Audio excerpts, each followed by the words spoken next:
Turns out Donald Trump is our con man in chief. And his biggest con was pulling the wool right over your eyes. Welcome to this week's Wacky Moments of Liberal Expression. Now, this was a week where the liberal media decided to argue against science. They are all upset about that Georgia heartbeat bill that prevents abortion after 6 weeks. CNN decided to inform its viewing audience that science is a lie, and those babies in a mother's womb, well, they're not what science tells us they are. Christine, last word to you. Yeah.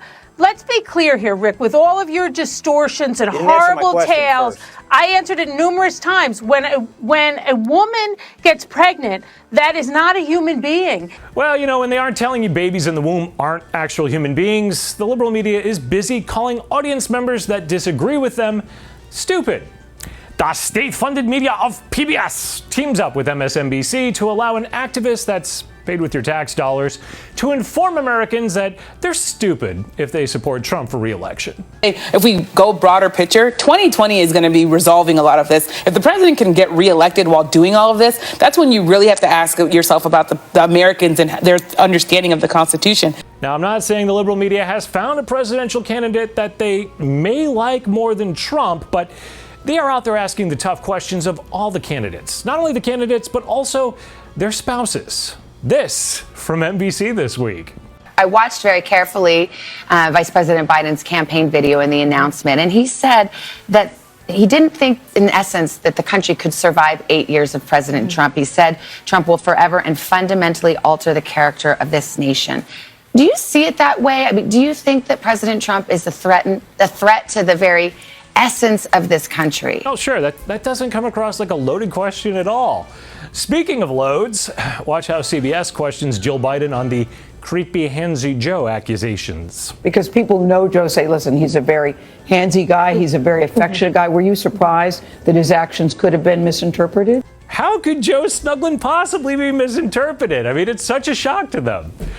What's not a shock to the rest of us is that a Democratic proposal of a national database containing the fingerprints of all gun owners, along with a list of their weapons and requiring them to report to the government every 5 years, well, that isn't even questioned as maybe being a little unconstitutional or even infringing. It's reported on as bold.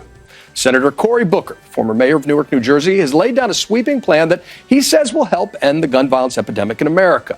At the heart of the proposal is a national program requiring people to get a license to buy and carry a gun, much like people are required to have a license to drive a car. Basically, a person would have to be fingerprinted, pass a universal background check, and complete a certified gun safety course before they take possession of a firearm. A license would need to be renewed every 5 years. I'm sure the Booker campaign doesn't consider that segment a free campaign commercial, you know, for tax purposes. Speaking of taxes, CNN noted that the New York Times published tidbits about President Trump's tax returns from 1985 to 1994.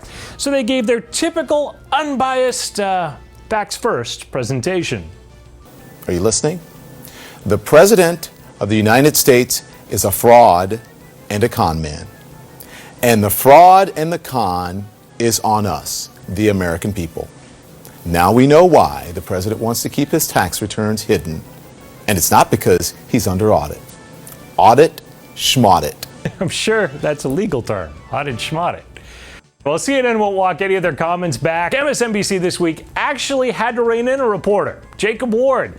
He compared a UN climate change report to an alien invasion. Right now, there's not even consensus around climate change.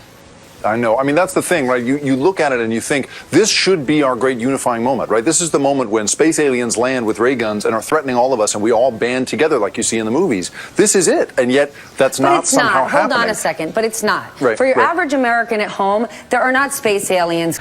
Only the average Americans, though. The unaverage Americans, you get space aliens along with your climate change.